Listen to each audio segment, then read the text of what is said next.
በማስቀደም የእናንተንም ልዩ ሁኔታ ታሳቢ ባደረገ መንገድ ዛሬ የአካል ጉዳት ያለባቸው ህጻናት ተወስነው በሰፈር ውስጥ እንዳይቀሩ ለማድረግ የሚያስችል ድጋፍን ለመስጠት ስላስቻለን በዚህ አጋጣሚ ሁሉንም አብረውን የሰሩትን ፓርትነሮች ሁሉ በማመስገን መጀመር እፈልጋለሁ። እንኳን ደስ ያላችሁ ማለትም እወዳለሁ።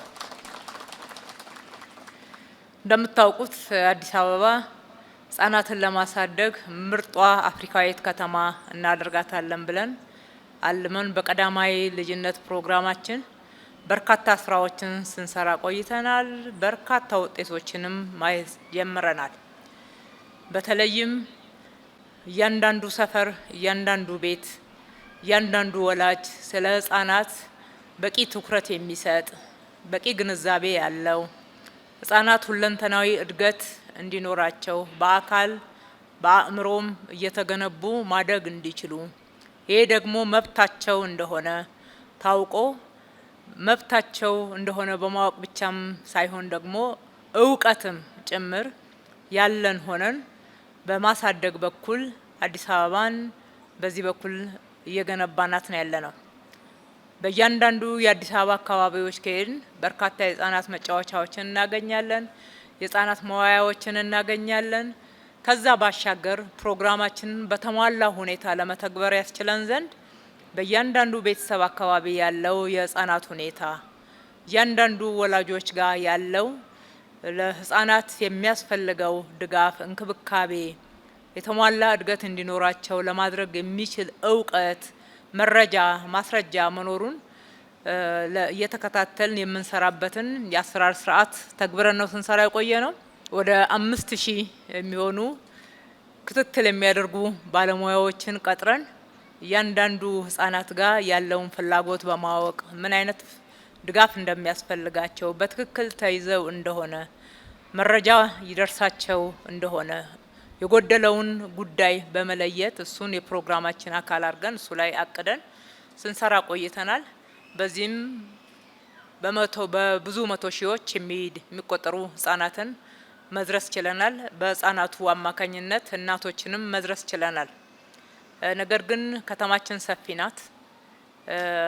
ብዙ አሁንም ልንደርሳቸው የሚገቡ ህጻናት አሉ። ፕሮግራማችን ቀጣይነት ያለው ነው።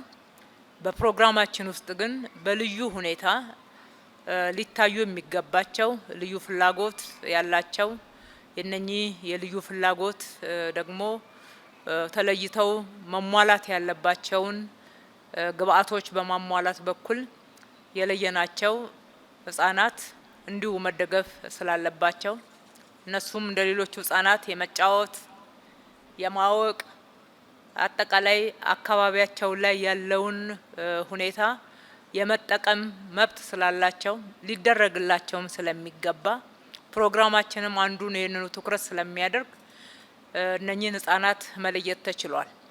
ዛሬ እየደገፍናቸው ያለነው የአካል ጉዳት ያለባቸው ዊልቸር የሚያስፈልጋቸውን ህጻናት ነው። ሌሎች ፍላጎትም ያላቸው አሉ። እንደዚሁ በየደረጃው እየደረስናቸው እንሄዳለን። ተባብረን አብረን ከሰራን ለነኚህ ህጻናት መድረስ ከባድ አይደለም። ከተማ አስተዳደሩ ጀምሮታል። ከተማ አስተዳደሩ ከጀመረው በኋላ በርካታ አጋሮችን ያገኘ ነው። ወደፊትም ብዙ አጋሮችን እናገኛለን ብለን ነው የምናስበው። ስለዚህ የማስተባበር ኃላፊነታችንን እንወጣለን። ህጻናቶቹ ጋር ደግሞ በትክክል የሚደገፈው ድጋፍ ሁሉ እንዲደርሳቸውና አላማውን እንዲያሳካ ቁጥጥርና ክትትል እናደርጋለን። በዚህ ሁኔታ ህጻናቱ የተሟላ እድገት እንዲኖራቸው መብታቸው እንደሌሎቹ ህጻናት ተጠብቆ እንዲኖሩ ለማድረግ የሚያስችለውን ስራ ተባብረን በጋራ እንሰራለን። ትልቅ ሽግግር ነው። ይህንን እንደ ግብአት እንጠቀመው፣ እንተባበር። እስካሁን ድረስ ላደረጋችሁ ትብብር ደግሞ በራሴም በከተማ አስተዳደሩም ስም በእነኚህ ተጠቃሚ ህጻናትም ስም ከልቤ ላመሰግናችሁ ወዳለሁ። ፈጣሪ ኢትዮጵያና ህዝቦቿን ይባርክ። አመሰግናለሁ።